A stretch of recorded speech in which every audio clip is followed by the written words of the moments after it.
Voilà Boris Herman qui boucle donc son premier tour du monde en solitaire et sans assistance. Nous rejoignons Fabien Bonilla qui est actuellement au Sables d'Olonne. Fabien, vous êtes sur place avec Sylvain Péroumal pour nous faire vivre cette aventure de l'intérieur.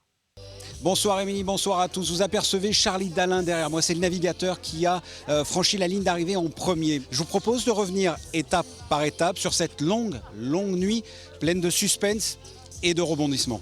Nous sommes mercredi en début de soirée. Le souverain a fait le déplacement pour vivre de près ce dénouement haletant.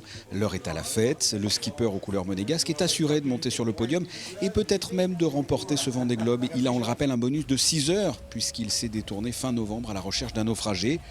20 heures, le prince Albert II prend une embarcation pour aller assister à l'arrivée du premier skipper à franchir la ligne.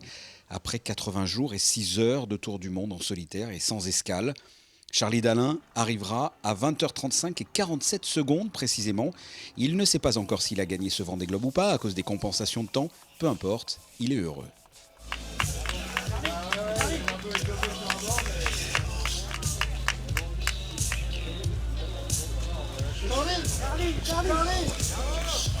Charlie, comment est-ce que vous abordez, cette première arrivée? Comment vous vivez ça? Je découvre, beaucoup de plaisir. Vraiment aucune transition, zéro transition entre seul au monde sur mon bateau tout seul pendant 80 jours. Et voilà, se retrouver sur la terre avec autant de monde, c'est vrai que c'est particulier. Ouais. C'est beaucoup d'émotions. Il est 21h sur le ponton, les journalistes reçoivent des textos. Une rumeur circule, Boris aurait heurté un bateau de pêche à seulement 160 km de l'arrivée.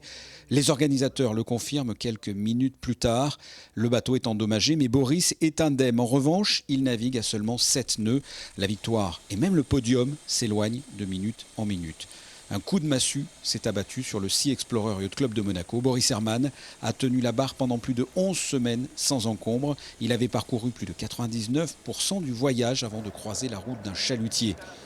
De cette déception, il faut se relever. Boris doit terminer ce Vendée Globe. Son équipe se retrouve au petit matin en présence de Pierre Casiraghi pour un dernier meeting avant d'aller à la rencontre du navigateur allemand. Sa femme, qui l'attend depuis plus de 11 semaines, est présente. My feeling is quite positive as I'm super happy he can finish the race. Nothing happened to him and the rest is bad luck, but I'm happy he will be here in a bit. Yeah. Boris Herman prend son mal en patience et franchit la ligne sur les côtes des Sables d'Olonne, jeudi dans la matinée à 10h19. Il est pour le moment à la 4e position. Tout dépendra de l'arrivée de Jean Le Cam qui a un bonus de temps. Boris Herman est accueilli par ses équipes dont Pierre Casiraghi. Le prince sur une embarcation salue également la performance du navigateur au cours d'une météo marine chahuteuse. Le résultat est quand même magnifique, est quand même extraordinaire. Et c'est un très grand champion, c'est un très grand navigateur.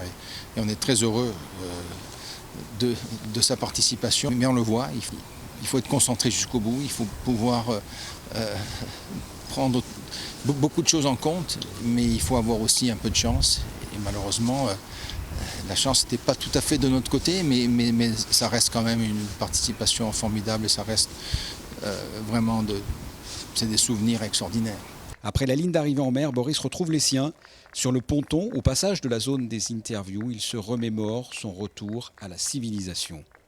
Vous voyez, je suis dans le brouillard depuis Cap Finistère, depuis quelques jours. Pendant 80 jours, j'ai vu personne. Et là, dans le brouillard, il y a des petits premiers Zodiacs qui arrivent. Et là, il y a un bateau un peu plus grand et je vois le drapeau monégasque. Et au début, c'est difficile à distinguer les visages. Et là, je vois le prince est là aussi. Pierre Casiraghi, elle est là sur un Zodiac. Il y a des lames dans les yeux. C'est un moment fantastique. Et c'est ça le sport. Le sport, il peut créer des moments, des émotions comme ça. Et ça, c'est rare dans la vie sinon. Et c'est un enthousiasme commun avec Monaco et je suis très fier de porter les couleurs de Monaco. Le Vendée Globe est une aventure humaine incroyable avec des hauts et des bas. Mais c'est une compétition, il faut bien un vainqueur et ça ne sera pas au final Charlie Dalin qui est arrivé en premier, mais Yannick Bestaven avec ses 10h15 de compensation. Il a franchi la ligne dans la nuit de mercredi à jeudi. C'est lui, le vainqueur de ce 9e Vendée Globe.